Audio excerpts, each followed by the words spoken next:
ये देखें कि दुनिया कैसे कदर करती है उन लोगों की जो उसमें बसते हैं।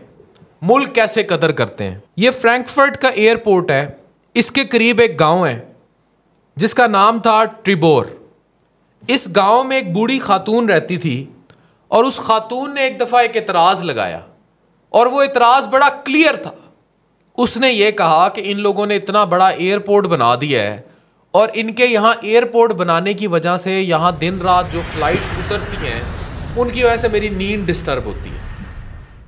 अब वहाँ का अदालत का निज़ाम जर्मनी का इतना स्ट्रॉन्ग है, उन्होंने फ़ौरन इस एयरपोर्ट की इंतज़ामिया को कॉल कर लिया और उन्होंने कहा कि भाई इस मसले नूं हुण सॉल्व करो, बुढ़ी काबू नहीं आ रही। अब इंतज़ामिया को लाले पड़ गए। उन्हें जर्मनी के कानून का भी पता था, उन्हें जर्मन शहरियों की इज्जत का भी पता था। वो पाकिस्तानी शहरियों की तरह नहीं है कि लिया डाला चल भाई पाला थले, ये सीन नहीं था। उन्होंने पता था कि कानून तो टांग देगा। अब जो एयरपोर्ट जिन्होंने बनाया, अब उनको तो पता भी नहीं था कि इस हद तक जो है उनके लिए अजाब खड़ा हो जाएगा। वो बुढ़िया के घर पहुंच गए, उन्होंने उसके पैर पकड़ लिए। उन्होंने कहा कि भाई आपको जो मुआवजा चाहिए आप ले लें, आपको हम नया घर दुनिया में जिस जगह पे आप कहती हैं हम आपको बेहतरीन घर बना देते हैं। जर्मनी के जिस शहर में जिस जगह पे जैसा बेंगलो चाहती हैं हम आपको बना देते हैं इस गांव की जगह। आपको जो बदले में पैसा चाहिए, आप इधर ही रहना चाहती हैं, हम आपको जितना पैसा चाहिए हम आपको दे देते हैं, लेकिन आप किसी तरीके कोर्ट पर से ये एतराज़ उठा लें और हमारी फ़्लाइट्स को इजाज़त दे दें और हमें तंग ना, हमारे एयरपोर्ट पर कोई पाबंदी ना लगे।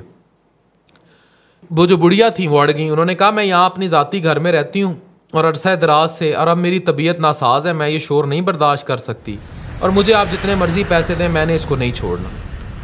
अब बुढ़िया जब दोबारा जज के सामने पेश होती है तो जज साहब कहते हैं कि जी आपका क्या फ़ैसला है, हाउ डू यू सॉल्व।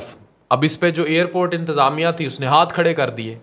उन्होंने कहा कि भाई इनसे पूछ लें क्या चाहती हैं, हम तो इन्हें हर तरह से ऑफ़र कर चुके हैं कि हम इनका पूरा गांव आबाद करवा देते हैं, हम इनका घर मूव कर देते हैं, इन्हें कोई मुआवजा चाहिए हम वो दे देते हैं। लेकिन अब जाहिर है अब एयरपोर्ट बन गया, इतना बड़ा एयरपोर्ट है, हम इस एयरपोर्ट को तो नहीं उठा के कहीं ले जा सकते, और ना ही हमें इस एतराज़ का पता था कि यहाँ कोई गाँव है ट्रिबोर और इस तरह एक खातून उठ के हमारे पे इस तरह केस कर देंगी। फिर जज ने एक तारीख साज फैसला किया।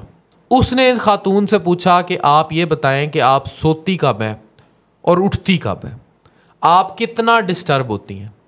उसने कहा भी मैं रात 12-1 बजे तक सो जाती हूँ और मैं फजर के टाइम उठती हूँ। जज ने कहा कि हम ये फैसला करने जा रहे हैं कि रात 12 बजे से लेकर सुबह 5 बजे तक फ्रैंकफर्ट एयरपोर्ट पर किसी किस्म की कोई फ़्लाइट लैंड नहीं करेगी। इस पर जो इंतज़ामिया थी एयरपोर्ट की वो हक्का बक्का रह गई।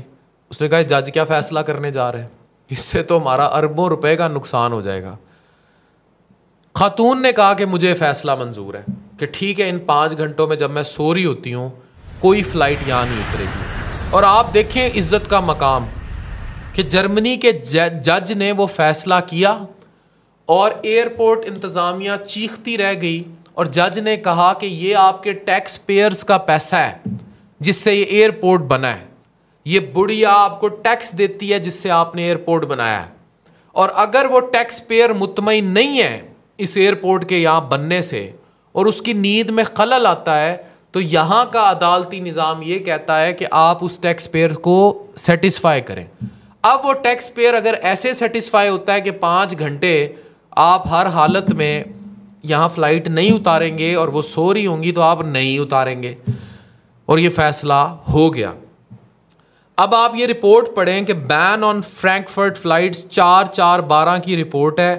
A dead off night ban on flights at Frankfurt Airport has been confirmed by Germany's top administrative court, validating neighbors' house complaints while frustrating airlines, especially those airlifting freight. ये जो मैंने आपको सारा सुनाया है इसकी रिसर्च ये आखिर में मैं आपके सामने रख रहा हूँ कि इसे तारीख ने भी कंफर्म किया। अब मौजूदा हालात में फ्रैंकफर्ट में क्या हो रहा है डजेंट नो, पर अदालत में ये तारीख साज फैसला उस बुढ़िया के केस के बाद महफूज है ट्रिबोर की गांव की बुढ़िया का। वो एक टैक्स पेयर थी। यहाँ टैक्स पेयर पाकिस्तान में जो सो कॉल्ड टैक्स पेयर है पहली बात ये डिफाइन होनी चाहिए कि हमारे यहाँ टैक्स पेयर है कि नहीं, वो भी सवालिया निशान। फिर अब बिजली पे जो हड़ताल होने जा रही है, ये कहाँ का इंसाफ है कि जो बिजली का बिल देते हैं उन पे उस बिजली का बिल डाल दो जो चोरी की जा रही है। यानी चोर पैसा नहीं दे रहा, खा रहा है, एक्स्ट्रा बिजली ले रहा है, फ्री ले रहा है, उसका पैसा उस पे डाल दो जो बिजली का बिल दे रहा है। यहां टैक्स पेयर की ये कदर है तो फिर टैक्स कोई क्यों दे, कोई बिजली का बिल क्यों भरे? अगर आप ऐसे तारीख साज फैसले लिखेंगे जो ट्रिबोर में किया गया, जो उस जर्मनी की खातून के साथ जर्मन कोर्ट ने फैसला किया और उसे रिलीफ दिया, आप देखें लोग आपको टैक्स कैसे नहीं देते। आज मैं आपको इस सवाल का जवाब देता हूं कि पाकिस्तान में लोग टैक्स चोर क्यों हैं।